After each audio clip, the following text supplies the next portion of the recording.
Hello, friends. We're back here with the 70s Fender Princeton Reverb. And as you guys recall, last episode we did a bunch of work. The amp tested fine. However, we were getting some pretty concerning noises that we ended up tracking down to the 1287 here. And so the owner sent me over two new tubes to try out from his own personal collection.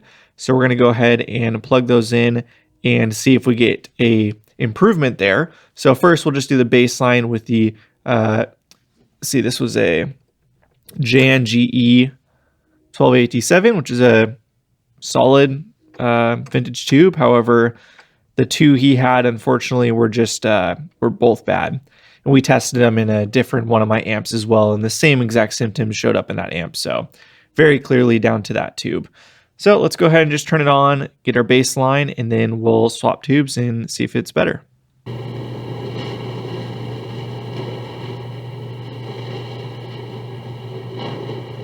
All right, hopefully the mic was able to pick that up. Very clearly an issue with this tube. So let's go ahead and swap it with one of the replacements. Here we go. It does not have any markings I can see left from before, maybe a slight bit of white there, but you can see it's a 1287 and it looks like it's been tested, so have high hopes here. All right, let's try it.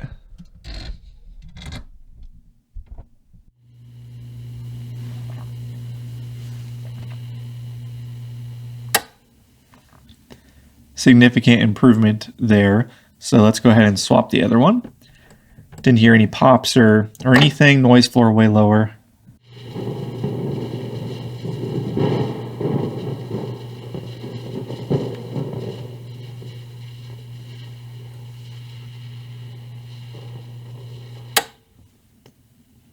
I don't know if you could hear that, but this one has definitely got more noise than the other one with some pops and whatnot. So let's go back to this one just to make sure it's not a fluke.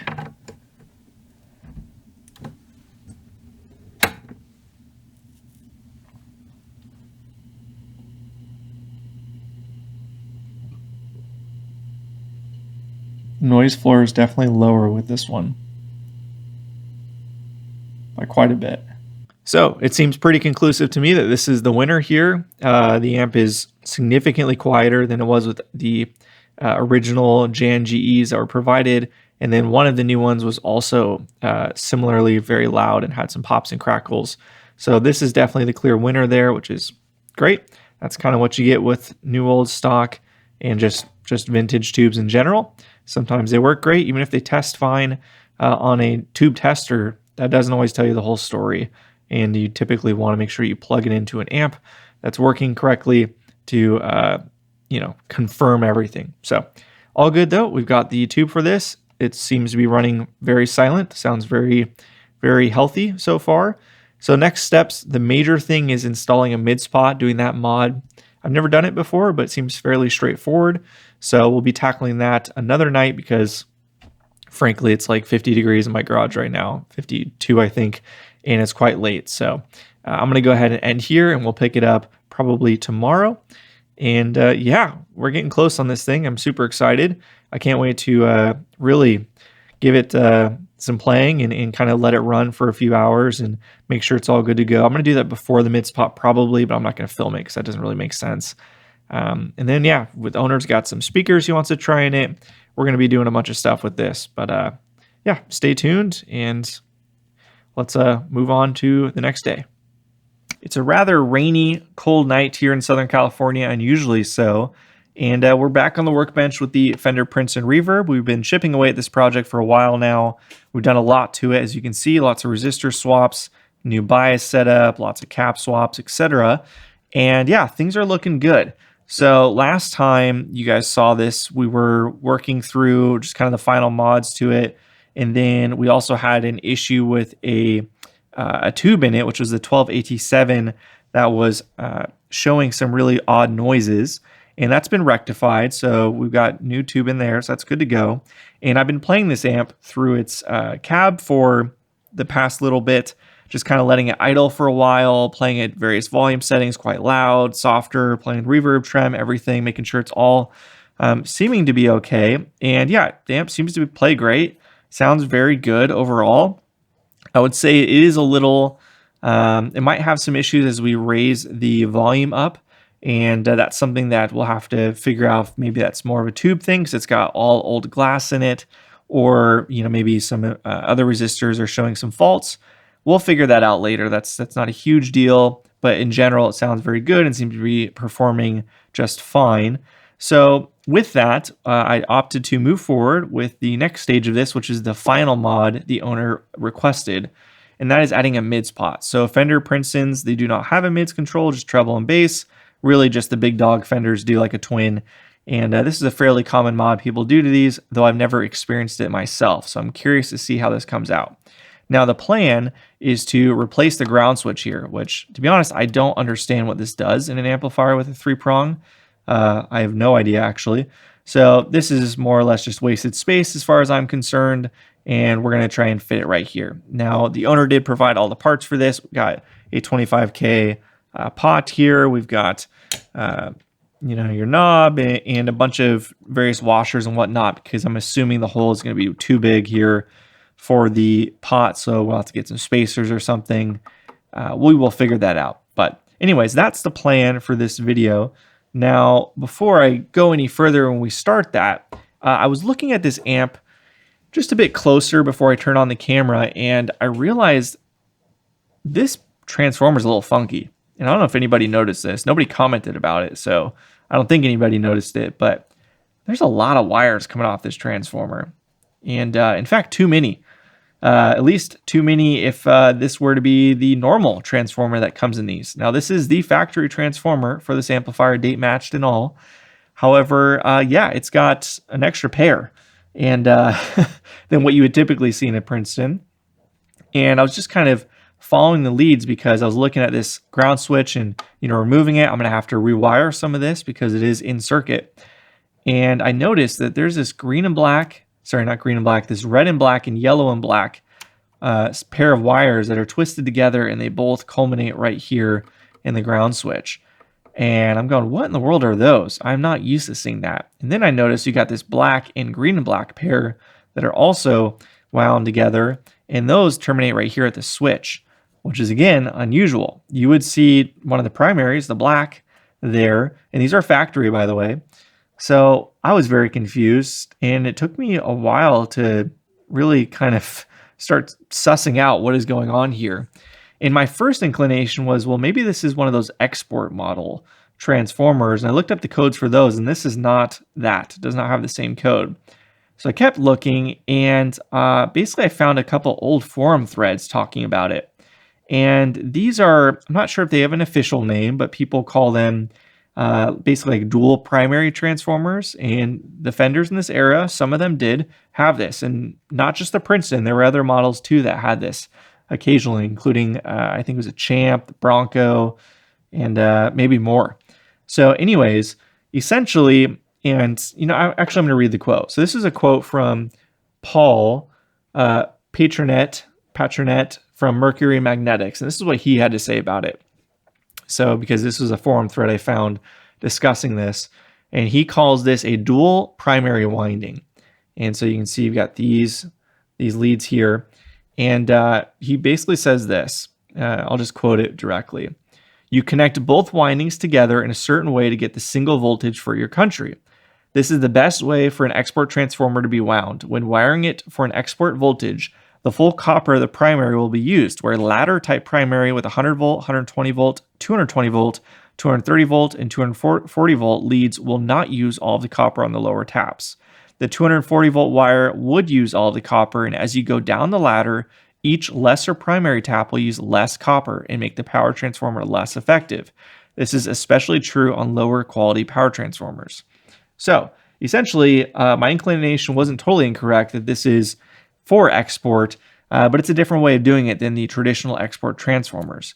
Now, upon further review, somebody posted this schematic, and this is from a Bronco, which is another small Fender amp, and it has this in the schematic. Now, I couldn't find any prints and schematics that show this. It just kind of feather in the cap for this very weird amplifier. If you guys remember from the first episode, this had some weird setups with resistors and caps that did not match any schematics as well, but again, factory. And then you'll see here, this is 234 volts connection, and it's got the black, black and red, black and yellow, black and green, and how those are connected. And then it's got up here alternate 010020. That is the code on the transformer here. And it says alternate 117 volts connections. And you'll notice black and green are connected together and they go to X. And then black and yellow and black and red are connected together and they go to Y. And then X and Y here, that goes to the switch. So that matches up with what we got here. So basically, to get 117 volts, you want to pair those together just like this is. So if this was somewhere that required 240 volts from the wall, you would do it differently.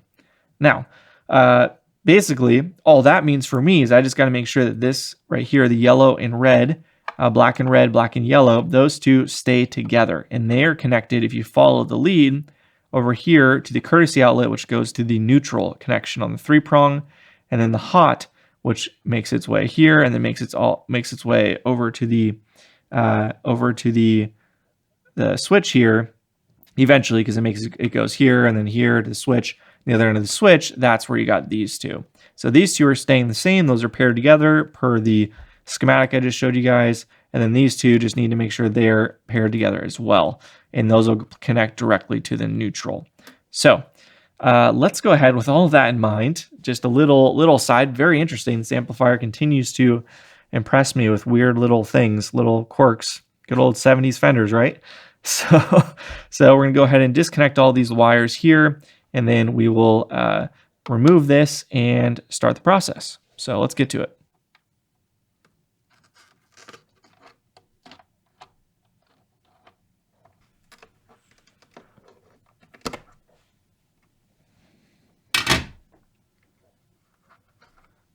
All right, so we've got everything disconnected off of the ground switch here, including the death cap just off camera. I don't think you can see it there. And yeah, so let's go ahead and remove it from the other side and mock everything up. Cool, so we've got the ground switch out of here, no big deal. And left behind, we have this wire, which is to the hot, the fuse tip. So it's gonna go from the black lead to here. And then this is the same, just another connection directly to the hot. And then this one is to the neutral, which will connect here to what we talked about, the kind of unique pair of wires here off the power transformer. So that's to the neutral. So those off to the side, we are left with this fairly large hole right here for the ground switch. And the pot provided, unfortunately, is too small. This is a very small, I don't know the sizing conventions on these pots. Let me grab a more typical pot here as an example for my stash. So this pot is a pretty typical pot you'll see in guitars and whatnot. Sorry, let me just undo this here real quick. So you can see the length of the threads. And you can see the difference there, hopefully. So the threads are actually a lot smaller. I don't know if you'll be able to see that or not. So the diameter is much smaller. This is just not going to work. Now, not the end of the world. We just got to talk to the owner and see if he wants to order another part or he wants me to. The owner has been providing basically 99.9% of the parts for this project per his preference. So no big deal. We'll reach out to him and get a new one ordered. This is a 25K pot as mentioned before. So those are fairly common and easy to find. We just need one that's a bit more normal or standard for something like this. So we're going to go ahead and end here tonight because I can't do anything else until then, and pick up when I got a new pot. Parts have arrived, so we are good to go to complete the mids control mod on this Princeton here. So we've got the 25K pot installed here. The wires are not hooked up, but the pot itself is physically installed with a lock washer, spacer on this side, and a nut, obviously, and then the knob the owner provided there.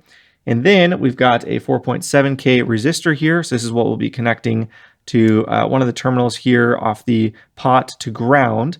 And then we have the resistor over here on the bass control. Zoom in for you guys.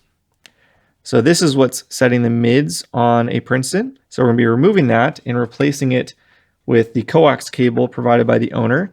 And we're going to be going right there from that lug over to the wiper of the mids pot we just installed. And that will be giving us an adjustable mids control. So we should actually be able to boost the mids when we're done. So we'll be able to go beyond the current value in here and then also reduce it and scoop it out more if we want. So it should be good. Now, the only real hiccups before we get going here that I just want to point out are the ground connections. So typically what you would do, well, typically on a blackface era Fender Princeton, at least Fender amps I've seen from the blackface era and worked on, they will have this grounded out on the pot itself. Whereas this is grounded here at the brass plate at the bottom, which is not a big deal, but it's a bit harder to remove because there's so many wires here in the way and you don't want to burn any of the wires, and you're going to need a bigger soldering iron to reach or to get that hot enough to pull that out, most likely. We'll see, with my little soldering iron, if it's turned up all the way, if we get any movement there, but we've got that to worry about. So we got to remove that, which is going to be a bit difficult. And then the ground connection or the shielding off of the shielded cable here, the coax, this has got to be grounded out on this side. And yeah, I'm not really sure if we try and ground it out here, which is quite a long run for that, or if we just go to the pot directly, which I think is probably what we will end up doing, because I'm pretty confident the pots themselves are grounded fairly well since they all have lock washers on them, and that's how Fender always did it prior to this era. And then the other potential hang up is this ground connection here. You can just see that. Now this is the death cap right here. It's just hanging there because I'm not hooked up to anything. We will probably just remove it because it doesn't really serve any purpose. But we'll remove that, and then the 4.7K resistor right here, this needs to be grounded out. So I think we'll probably ground it out here. Now again, I could go to the pot, but I don't know, I'm just less confident in the ground off the chassis with this here than I am going here. But to make it more reversible, it's easier if I go to the pot directly. I'm not 100% sure on that one. This one over here has the advantage of the brass plate that they're all connected to. This is maybe a little less secure, but it will make it harder to reverse if I go to the chassis directly. So I'm thinking we start with the pot, grounding it out there. And then if that doesn't quite give me what I want, then we can always ground it out here. So I think that's probably what we'll do. But first and foremost, let's go ahead and remove this resistor. Let's give that a shot, see how hard it is with my soldering iron, my smaller one, and if I can't do it, I've got the big iron heating up. So we'll give that a shot. All right, this is the first test drive of my new old soldering iron. This is the Weller, what do they call this one? SP80. So this is an old one. They sell new ones, but I picked this one off of eBay because I heard the new ones just don't last very long. And yeah, they don't make them like they used to, right? So I grabbed this old one and we'll see how it works.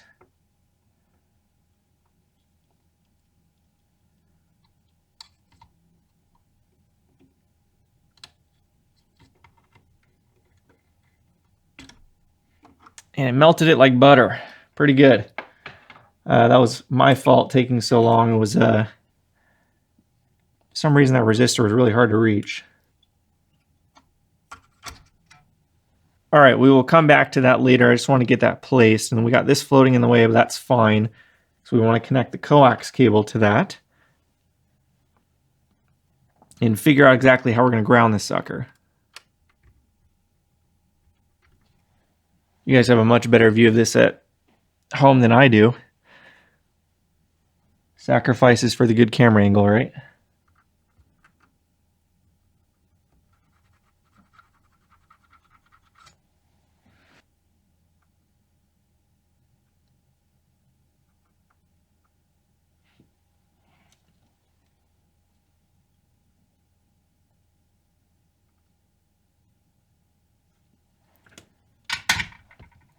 All right, that should be enough for us to have a good connection. All right, let's go ahead and get this in real quick.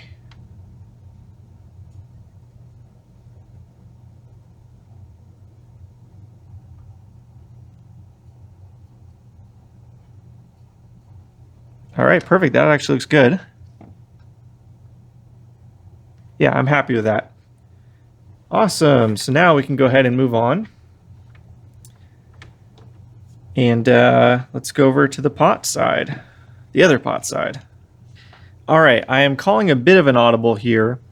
And we're going to try this little resistor, also 4.7K, but we're going to try and just use this to ground since I've got a bunch of these around and it's a smaller resistor, so it'll be easier to get it to ground versus this big one. And then if this doesn't work, this one's got a longer lead, so we can get from here to ground here. But this one won't really reach that far. So we'll try this on the pot first, and if it doesn't work, we can clean off the pot, desolder, braid, and all that, and then go to this. So we'll do like we did last time. We'll just kind of scratch up a little bit of the pot here. Purely cosmetic. These pots are, you know, nothing crazy here. No high value vintage CTS pots or anything like that. Just kind of mock up how it's going to be. Cool, so we've got our little dab of solder there. Let's go ahead and get the other connection in. And then we can solder to the pot casing to complete that.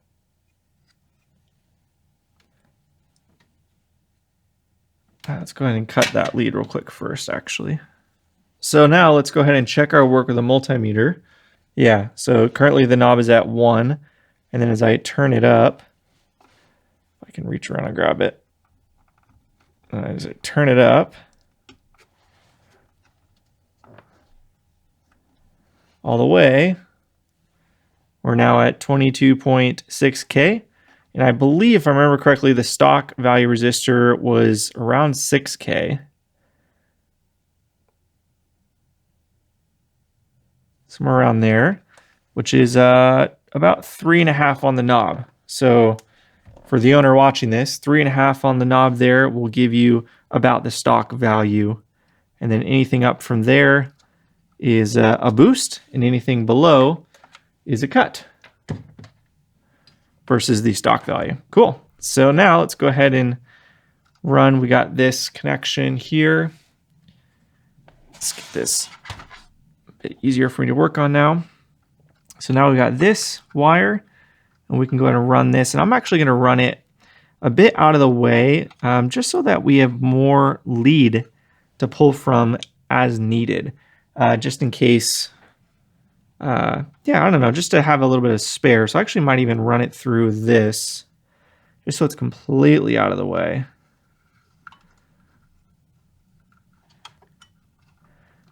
Try and keep it fairly neat, not pulling any strain on the other end, because that's where it's connected already. Yeah, try and make it look a bit neater, like that, to about there, to that middle wiper. We don't need the ground connection. We're telescoping the connection there, so no shielded wire is needed at all. We'll just cap that over and heat shrink it on. So now let's go ahead and test our work, the multimeter again. All right, so you can see I'm adjusting it now and we're getting a different value. So on 10, we're at 26K. And then on 1 will be the minimum, which would be whatever the resistor's value is, in this case 4.5K. And then the stock Fender value, I believe, well, let me see what it was. Let's see what it measured real quick.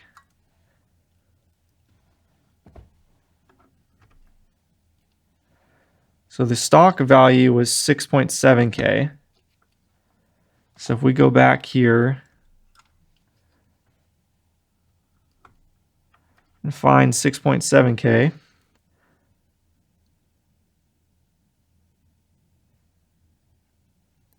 so on just about 2 is a stock value. So there's not a whole lot going down, but this was the value the owner requested, was the 4.5 as the minimum. So between 1 and 2 is kind of a cut. And then a little past 2 gets you the stock value. And then anything up from that is all boost. So quite a lot there. So I'm very curious to hear how it sounds with it on 10 with, you know, the mids at 26K there. So for now, we'll just kind of place it right around where the stock value is.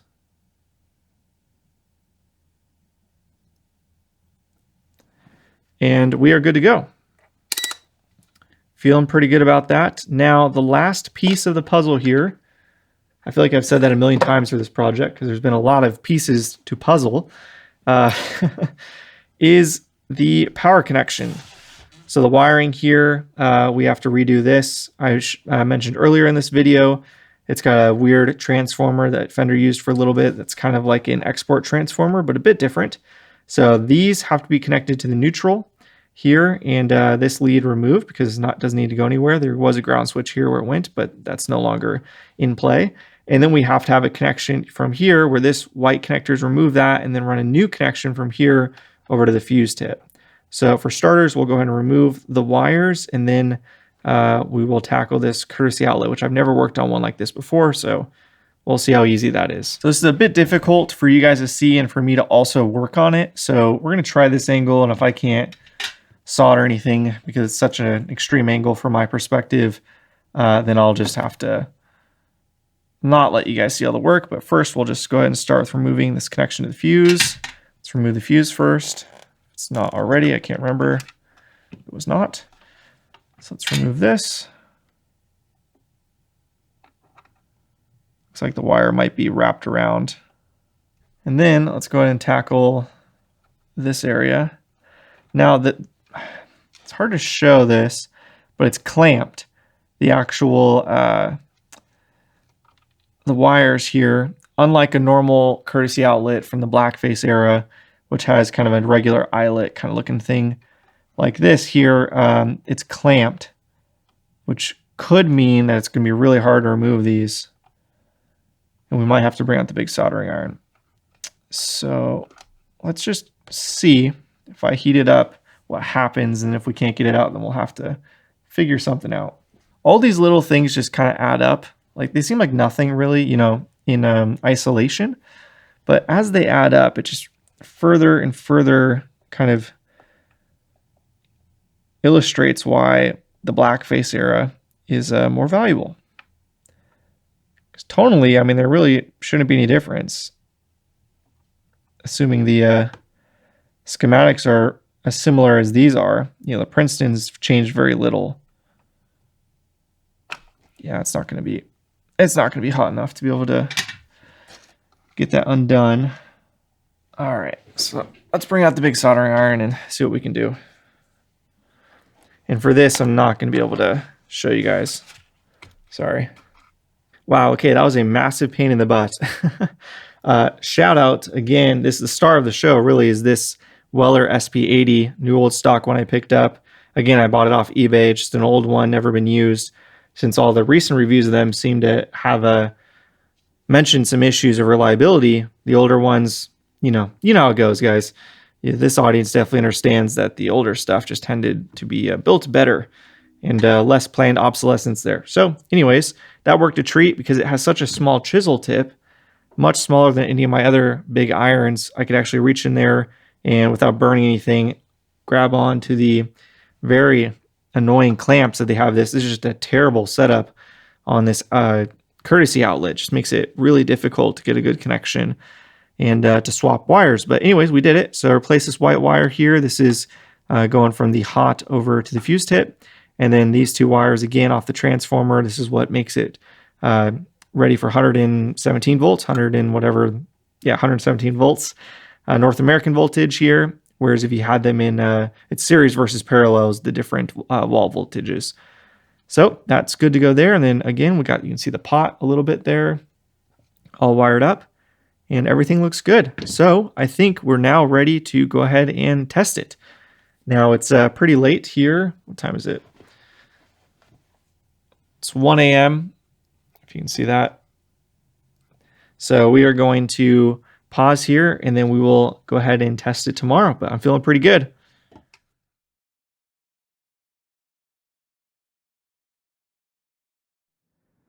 Editing Tanner here. So unfortunately I was not able to record any playing through the amplifier before giving it back to the owner, but suffice to say it sounded fantastic and was just a great example of a Princeton. It was actually the first time the owner had ever played it as well, I believe, since it did not work when he bought it and he took it straight to me after that. So yeah, we did a ton of work to this thing. You guys obviously saw across the series, we did all of the caps, the filter can cap, all of these little cathode bypass caps, the cap in the bias circuit. We really revamped the bias circuit. We, added in an adjustable bias in there, new diode, new resistor, tons of new resistors to make it more bulletproof, following the Rob Robinette mods, screen and grid resistors, the mids control. Just did a ton to it. How could I forget, of course, all of the wax removal, right? So that was a massive undertaking in and of itself. And yeah, I'm really pleased with how everything came out. I think the work speaks for itself. It looks very good. I'm very proud of how everything came out. Put a lot of love into this sucker. So it should be good for decades to come. And I'm excited for the owner to, be able to have it. And I know he thought this would be a keeper and to be able to pass down. And so excited to be a part of that story for this amplifier. But yeah, thank you guys so much for watching. I appreciate it. And if you liked the video, give it a thumbs up. Subscribe if you're into this sort of stuff. And until next time, see ya.